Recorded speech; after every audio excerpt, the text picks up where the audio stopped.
Hey everyone, Mr. Pixel here, and we're here to talk about some really cool Pixel features.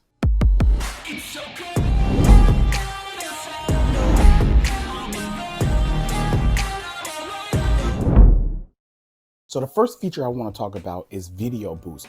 It is a new feature that's been added to the Pixel 8 Pro. Unfortunately, it's only for the Pixel 8 Pro right now. It may come to other Pixels. Let's hope that it does. Okay, but let me explain more about this feature real quick for the ones that do not know, even though most of you do know. It's pretty much Google being your editor, basically, for your video footage.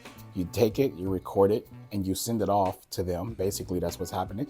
They process it and they send it back to you when it's ready. It's like you're sending it off to an editor and you're just waiting for your man to finish editing your video, but it's really AI doing it. So it still kind of takes a while, but just think if you were paying somebody to do it, it'd be much longer than what Google does. So I would say that the AI does a really good job at it, but I would really mainly use it for night. I tested it in the daytime and the nighttime. You can check it out on my channel. Definitely check it out. It's better to use it at night because it actually does a good job editing the shadows, the noise, sharpness, stabilization, just pretty much everything. Daytime, the Pixel video is already good enough. So it's kind of a waste unless there's a lot of shaky footage that, you're going to be doing a lot of stuff moving around. Then maybe at that point it's good because it does add more color, it adds more sharpening, and it actually stabilizes your footage really good during the daytime, but not really more so needed. But Video Boost is a good feature.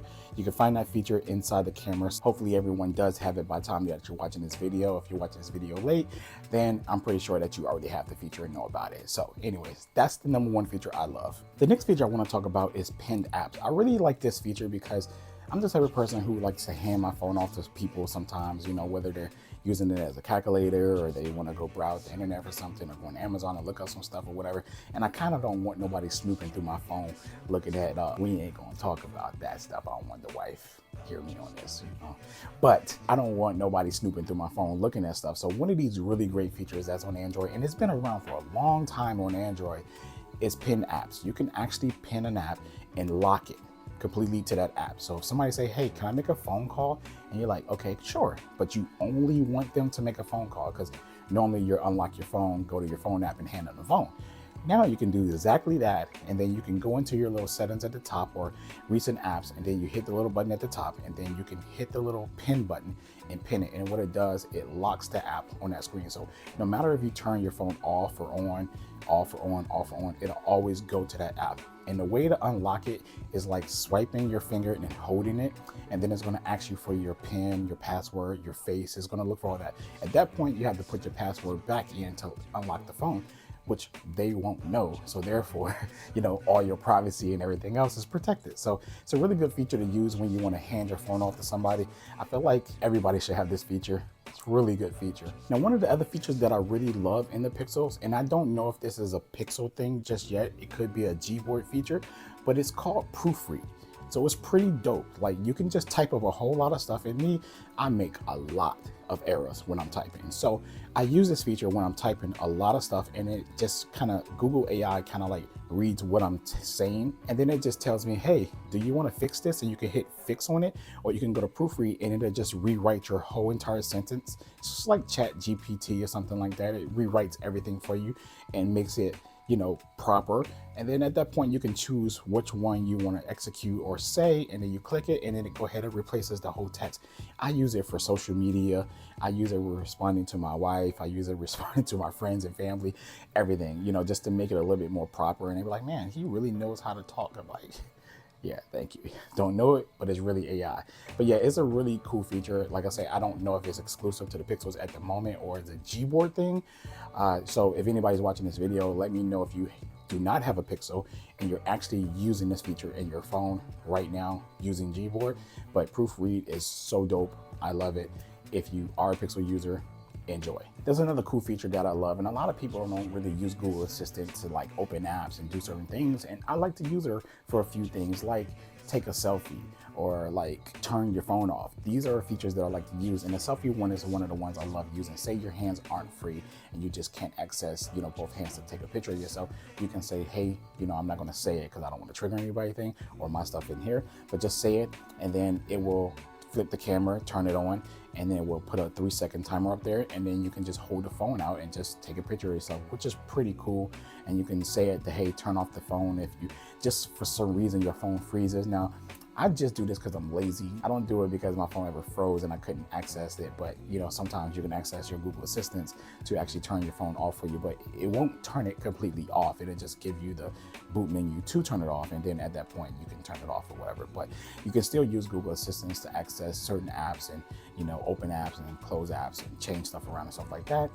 Which I don't, because it's a little bit slower than me just using my hand, but certain things like the selfie is one of the big things that I love doing. So yeah, using Google Assistants to just access stuff is pretty cool. So I'm pretty sure some of you is already doing that. Now, I saved one of the best features for last. This is a feature that I find really important, and I'm glad that Google has it. Now listen, I have an iPhone and I have a Galaxy phone, and this feature doesn't seem to be just as good as it is on the Pixel. So the iPhone version is, you have to have an iPhone for the iPhone users, iPhone to iPhone, and it only works within iMessage.